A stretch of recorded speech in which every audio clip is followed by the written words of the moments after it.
지금도 연끌해서 집을 사야 되나 고민하는 이 사람들이 있답니다. 참 믿기 어렵지만 지금도 신고가 행렬이라며 두려워하고 공포에 떨며 지금이라도 집을 사지 않으면 영영 벼락거지가 될까라고 걱정하는 이 후배들이 있네요.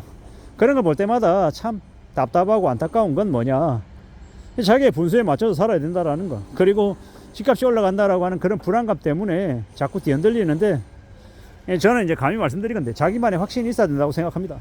돈이 없다, 그 많은 능력이 안 된다, 그럼 못 사는 거죠. 능력도 안 되는데 돈 더 빌려가지고 집을 사겠다라고 마음 먹는 것 자체가 말이 안 되는 거다라고 생각하는 거고요. 우리가 살면서 언제든지 우리가 원하는 걸 못 가질 때가 더 많다, 그리고 못 갖는 게 그게 자연스러운 거다라고 말씀을 드립니다. 내가 원하는 걸 가지려면 어떻게 해야 됩니까? 극한의 노력을 해야 되는 거죠. 저주께서 1억 만들고 2억 만들고 5억 만들려면요, 내 핍을 완전 일상화하고 정말 빡빡하게 살아야 되는 거예요. 정말 치열할 정도로 빡세게 살아야 그 돈이 모이는 거죠. 그게 현실이다라는 겁니다. 먹고 싶은 거 다 먹고 쓰고 싶은 거 다 쓰고 어떻게 돈 모으며 삽니까? 그건 불가능이죠. 이 험한 세상을 살아가는데, 이 빡센 시대를 살아가는데 어떻게 지내야 될지는 잘 따져보고 궁리해야 될 것 같습니다. 신고가 행렬이다. 지금도 집값이 또 오른데 25억 되던 게 지금 28억 됐대, 30억 됐대, 이런 말에 귀 기울이지 말란 말씀을 드립니다. 그런 얘기 들으면 뭐합니까? 왜 지금이라도 사서 사놓을 걸 뭐 이런 후회를 하는 겁니까? 정말 지금은 신중해야 되는 건, 지금은 집을 살까 말까 고민하는 시기가 아니다, 뭐 해야 되는 시기다, 생존을 정말 우선적으로 생각해야 될 시기다라고 말씀을 드립니다. 근데 이렇게 말씀드리면서 저도 창피하게 리만 사태가 터졌을 때, 하우스포 때 그런 생각을 못 했더랬죠. 그런 생각을 못 하다 보니까 이제 그때 손해를 많이 입었던 거고, 지금 와서 생각해 보면 나만의 확신을 가지고 끈기 있게 살고 정말 주어진 상황에서 일을 열심히 하는 것, 그게 제일 중요하구나 라는 걸 더욱더 뼈저리게 느낍니다. 참 신중하게 살아야 되고 착실하게 살아야 되고, 이 주어진 것에 감사할 줄 알아야 되고, 경거망동하지 않고 욕심부리지 않고 분수 지키며 살고 남들하고 비교질 안 하고 그러고 살아야 되겠다라는 생각을 더더욱 많이 하게 됩니다. 지금처럼 이 부동산에 대한 관심이 없는데 사람들이, 이 몇 안 되는 이 부안해동하는 사람들이 여전히 이 집값이 더 오를까봐 걱정하고 겁내는 것 같은데, 조금만 기다려보란 말씀을 드립니다. 2025년 7월 1일부터 3차 스트레스 테스트를 시행하고, 그러고 나면 가상금리 또 부과되고 대출한도 또 줄어들고 집값 내려갑니다. 2026년 7년, 8년, 9년 아마 앞으로 5년 내내 집값은 하락세일 겁니다. 왜겠습니까? 사람들이 대출이 안 나서 집을 못 사요. 금융권들도 대출을 마냥 해주지도 않는 분위기고, 지금 계속 가상금리 매긴다라는 얘기가 뭡니까? 가상금리 부과한다라는 말은 사람들에게 대출을 못 받게 하겠다라는 겁니다. 대출 3%가 아니라 6%, 7%, 너 이래도 대출 받을 거야, 대출 안 해주겠다니까, 대출 안 해줄 거야, 대출 한도 줄일 거야 라고 금융권들이 사람들에게 얘기하고 있는 거예요. 근데 지금 이 시국에 대출을 늘린다? 미친 짓인 거죠. 지금 말고 정말 집을 사야 된다고 생각하면 최소 3년 반에서 4년 뒤에 사라는 말씀을 감히 드립니다. 왜? 그때가 되면 조정이 돼서 집값이 어느 정도는 내려가 있을 것 같으니까요. 저는 그렇게 생각합니다. 지금 35억에서 40억 하는 집 얼마로 내려간다? 15억에서 18억 그 이하로 내려간다 라고 생각합니다.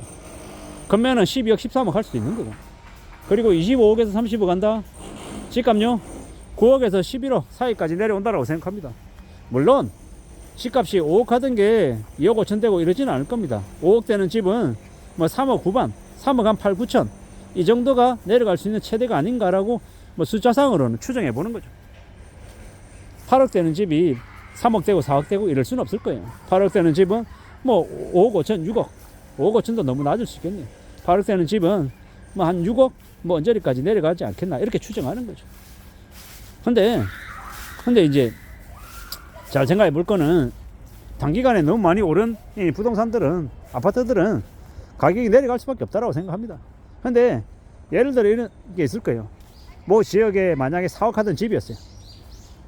2014년, 2015년에도 4억이었고 지금도 4억이었다. 그러면 경기가 더 나빠진다고 해도, 앞으로 몇 년 지난다고 해도 그 집이 3억 되고 2억 될 리 없겠죠.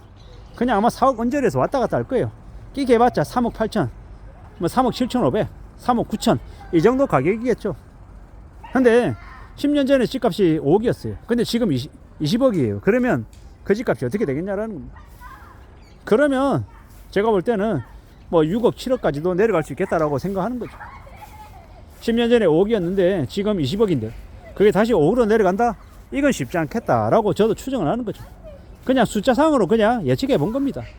큰 의미는 두지 마시고, 제가 드리고 싶은 이 주요 키워드는 뭐냐? 지금 집 사지 말라는 거고, 무리하지 말라는 거고, 감당할 수 있는 범위에서 집을 사는 게 좋겠다라는 거고, 최대한 빚지지 말자는 거. 그리고 너무 서두르지 말고 조급해하지 말고 여러 가지 경우의 수를 따져보고 천천히 판단하고 결정하는 게 좋겠다라는 말씀을 드리는 겁니다. 그런 이야기를 하고 싶은 거죠. 그게 지금 제가 하는 얘기입니다. 함부로 조급해하지 말자, 서두르지 말자. 최소 4년 5년은 기다려보자 라는 말씀입니다. 그렇게 4년 5년 기다리는 동안 뭐하라? 현금 모아라, 돈 모아라, 저축하라 라는 이야기를 차라리 하고 싶은 거죠. 서두르지 말고 경거망동하지 말고 조용히 삶을 되돌아보자 라고 이야기하고 싶은 겁니다. 살아가는 지금의 시대가 참 쉽지 않습니다. 어렵죠. 힘들죠. 그래서 뭘 생각해야 됩니까? 생존을 먼저 생각해야 돼요. 생존을. 살아남아야 다음이 있는 거죠. 생존 못하면 다음 없습니다. 다음 없으면 어떻게 됩니까?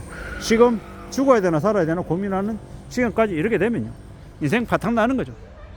쉽고 만만하게 생각하지 말아야 됩니다. 세상은 훨씬 더 복잡하고 간단하지 않고 여러 가지 변수들이 많습니다. 그래서 내가 원하는 데 탁탁탁 흘러가지 않는다라는 거.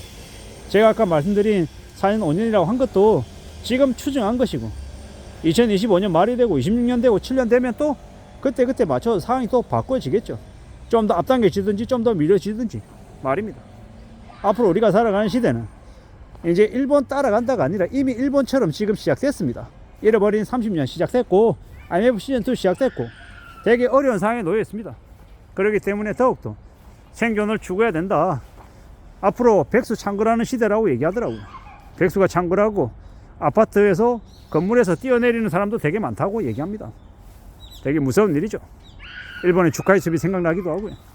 그런 무지막지한 시대에 안전하게 살아가는 게 얼마나 중요한 건지 잊지 말아야 될 것 같습니다. 정신 바짝 차리고 생존을 머릿속에 박아놓고 함부로 욕심부리고 살아서는 안 되겠다라는 거죠.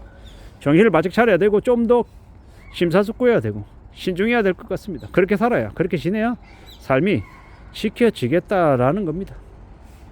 잘 생각하고 지내야죠. 앞으로 우리가 살아가는 이 시대는 더욱더 험난하고 더욱더 어렵습니다. 그래서 더 정신 차리고 지내야 될 겁니다. 잘 생각하고 살아가야 되겠습니다. 좀 더 대비하고 좀 더 조심해야겠다라는 겁니다. 이상입니다.